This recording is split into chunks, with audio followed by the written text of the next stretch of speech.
Hi, everyone. I'm going to lead you through our next lesson, which are properties of expanding and also condensing logs,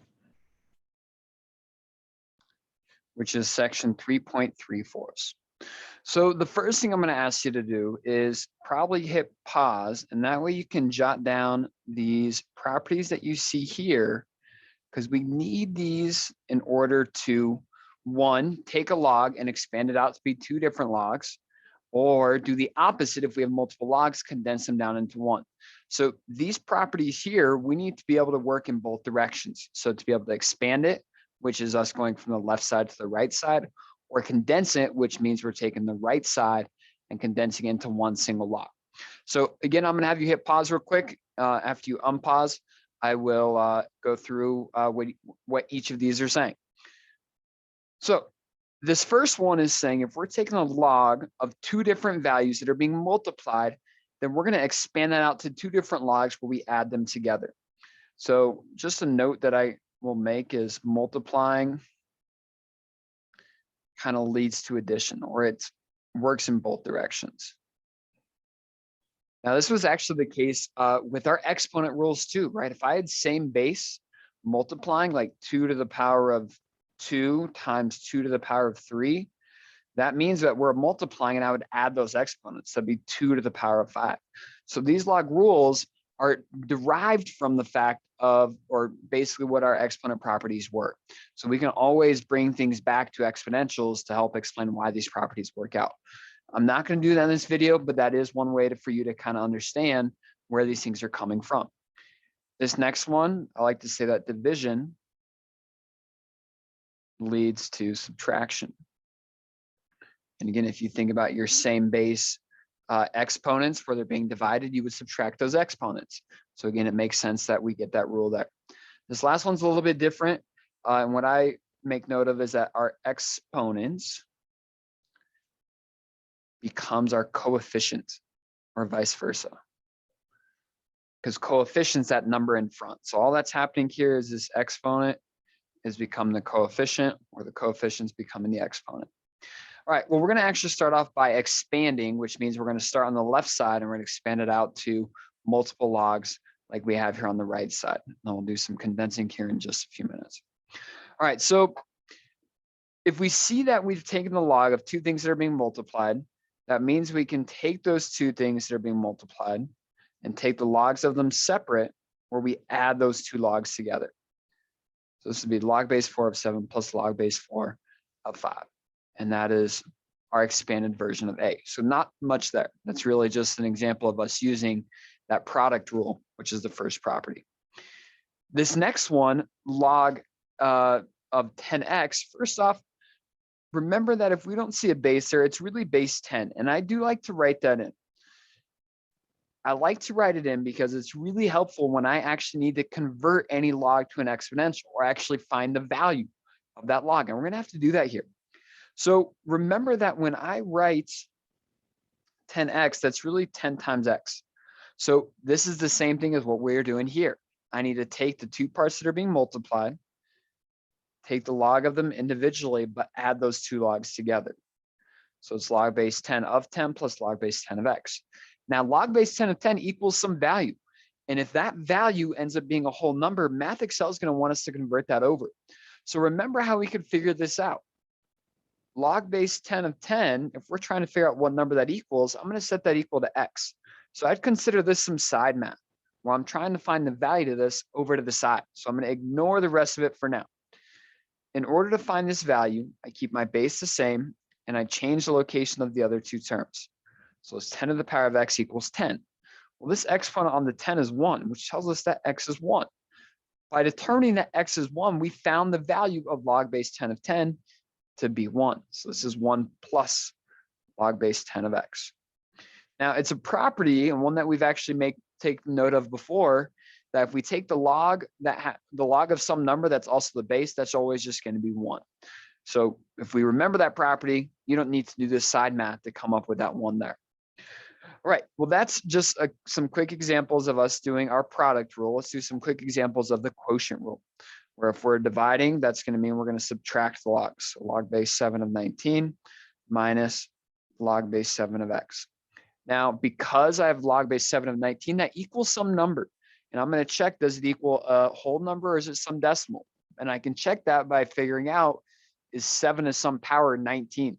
Well, no, right? That have to be some decimal. So we're going to actually leave this as is. But if that 19 would have been 49, then we would have been able to come with a value that is a whole number.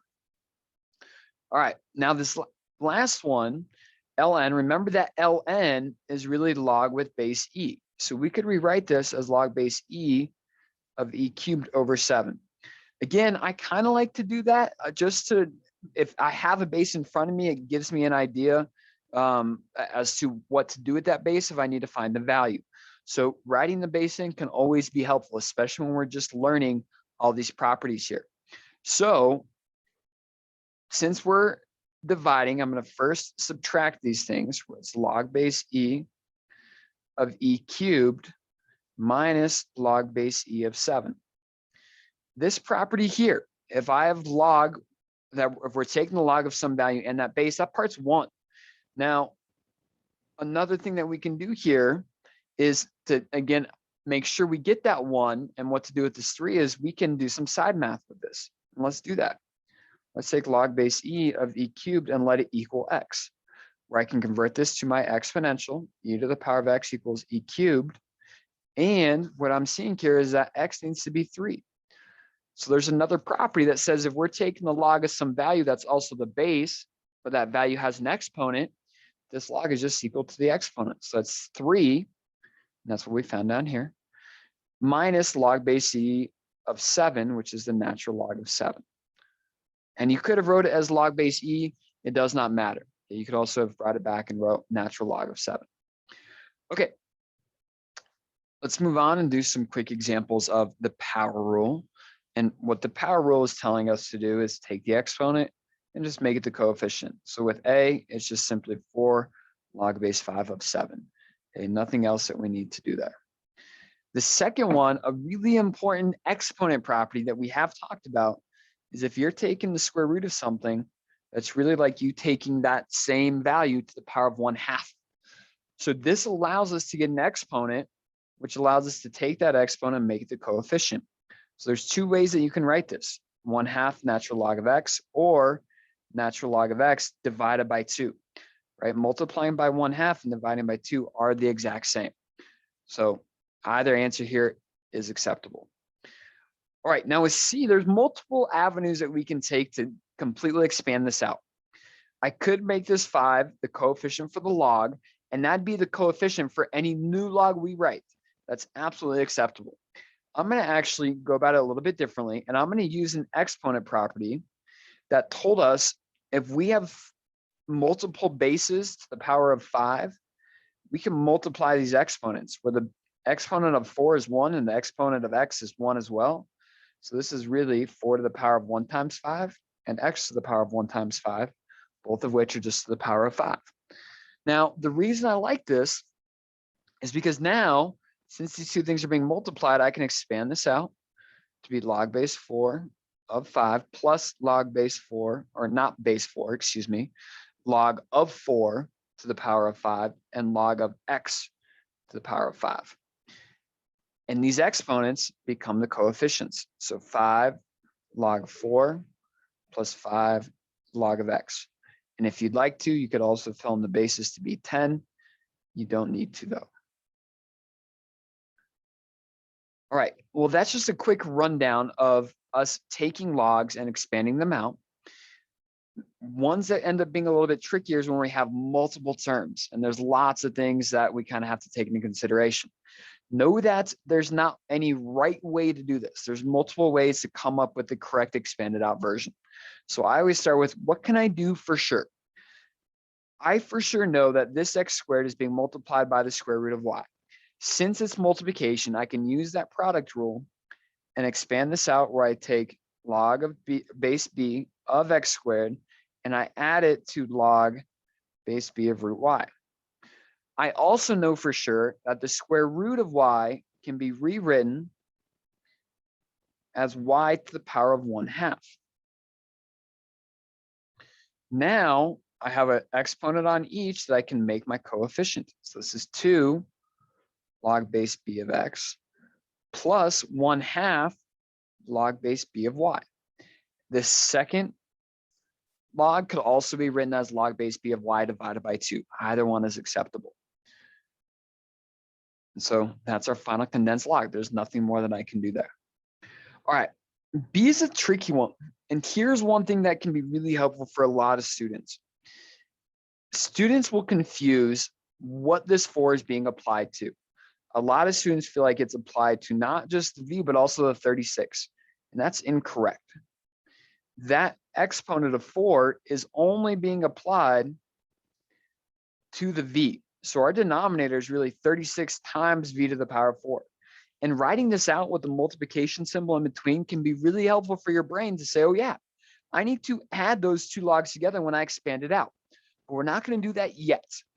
Instead, what we're going to do is we're going to get rid of this division, right? We know that division means that with our logs, we need to subtract those. So log base 6 of 3 to the power of x minus log base 6 of 36 times v to the power of 4.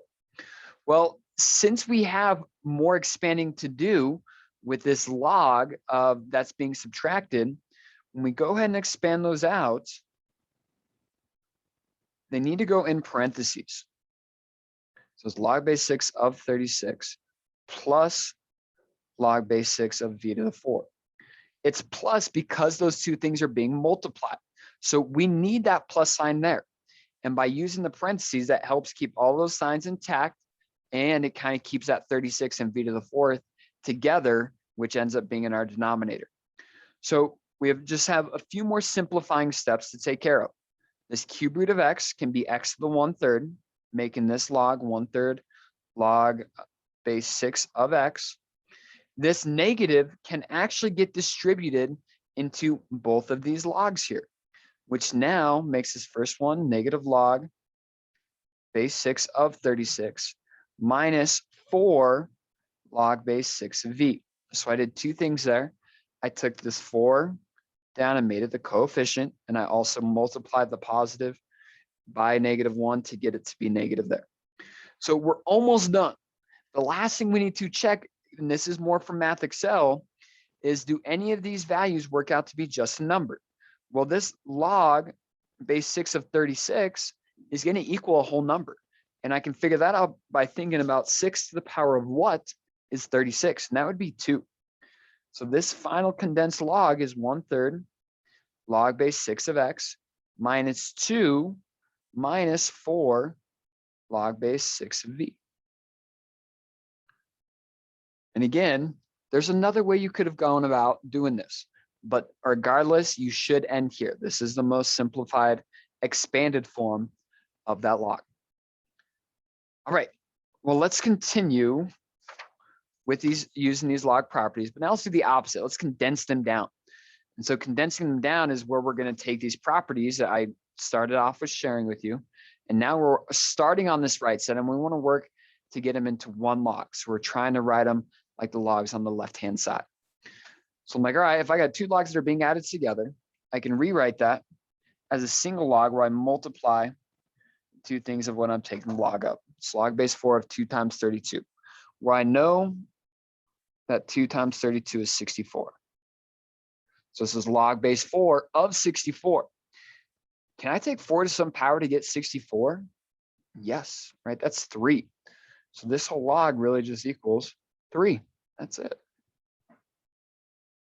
For B, one thing that a lot of students will see is the subtraction here, and they're like, oh, this log needs to be log of 4x divided by 3. And that's actually incorrect. Because we're taking the log of this whole term of 4x minus 3, the 4x minus 3 needs to stay intact, meaning they need to stay together. So the only thing that's being divided is this 4x minus 3 by that x. And so this is just a one-step condensing of saying log of 4x minus 3 divided by x is that condensed log. There's nothing else you can do there, right? So just be careful of that subtraction there. That does not imply we need to divide the 4x and the 3 as well. Okay, well, here are just some more complex examples. We're going to skip A Let's go ahead and look at B. So in B, I first noticed that I have a coefficient. Well, I'm going to make that coefficient my exponent. Again, start with what's something you can do for sure. And I can for sure make that coefficient my exponent. And now I have one log minus another, which means I need to divide the two parts of what I'm taking the log of. So this is ln of x plus 7 cubed divided by x. And that's as condensed as we can make that. All right, now C is a tricky one. It's very similar to kind of what we did in our last example down here where we expanded it out and we had those two negatives. So what do we deal with that? Or how can we deal with that? Well, again, what do you know for sure? I know for sure I've got a bunch of coefficients that can become exponents. So this is log base b of x to the power 4 minus log base b of 6 squared minus log base b of y to the 1/2. Well, I know for sure that 6 squared is 36 and y to the 1/2 is square root of y. So I'm going to start with that. X to the 4th can stay the same. Base b of 36 minus log base b of root y. So now I've got a bunch of things being subtracted. Now I can try to condense them down and think about all the different division going on, but that gets really messy. So another way to think about this is group these last two terms together, the ones that have the negatives in front, and ask yourself, what is a common factor that they both share? The only common factor they have is -1. And so I can factor out that -1. So this is minus, and in parentheses, log base b of 36 plus log base b of root y. And right, I can check this. If I distribute the negative back in, I get the exact same log that I wrote up there. The reason that this is necessary is because the 36 and the root y are going to get grouped together and become the denominator once we finish this condensing. So this is really log base b of 36 times root y. Because they're being added together, I need to multiply the two parts of what I'm taking the log of. And we only have one last step to do. That's to take this first log, and we're taking log of x to the 4th, and divide it by what comes after the subtraction sign. So the final condensed log here is log base b of x to the power 4 divided by 36 root y. I'm going to put parentheses around all this. And there you go. Okay, that is all done. All right, you're going to get plenty of practice with that on Math Excel. The last thing that we're going to do is talk about the change of base formula. So I would write down both of these here. And again, feel free to hit pause just to give yourself time to write them down. This change of base formula, it's really the same in both cases. And what it allows us to do is choose any base. Now, the reason that we need to do that is because when you look on a calculator and the buttons that we have choices for, at least the ones that we see, is this button right here that says log. If I press that log, it doesn't tell me a base, meaning it's base 10. So this log button that we have quick access to on our calculator is only base 10. That might be a problem if we're trying to evaluate something that has a base of, I don't know, like 3 or something other than 10. The other button we have quick access to is the natural log, which remember that's log with the base e. So those are the only two buttons that we have quick access to on the calculator. So we want to be able to use those buttons to evaluate logs. That's why this change of base formula is so important. So here's what this is saying. If we're taking the log with a base b of m, we can use the change of base formula to take log of base 10 of b, or the base, on the bottom, and log base 10 of m up top. So what I remember is the base goes to the bottom, base bottom, we're taking log of up top. And then we can plug these values into our calculator. So let's take this, for example, that says log base 5 of 140. My change of base formula, I always start with my denominator, where I make my base the bottom. So it's log of 5, making the value of what we're taking the log of my numerator. So it's log of 140 divided by log of 5. And now I can evaluate that on my calculator. Log of 140 divided by log of 5 is 3.07. When you're working on Math Excel, make sure you're checking how many decimal places it wants you to round to. For now, I'm just rounding to technically a third, I guess, which is 0. So 3.07. All right, and that's really all that the change of base formula is. So it does not matter what base we choose. And that's what this second example is showing us, that if we take that same log and instead convert it over to a natural log, where again, the base is the bottom, so natural log of 5, and we're taking log of up top, I'm going to get the exact same value as what we had before. So ln of 140 divided by ln of 5 is the exact same value as what we got before. Okay, every decimal the exact same. So 3.07. And we are all done. Right, well, thanks for watching. There is a math Excel assignment, so make sure you knock that out. Have a great rest of your day.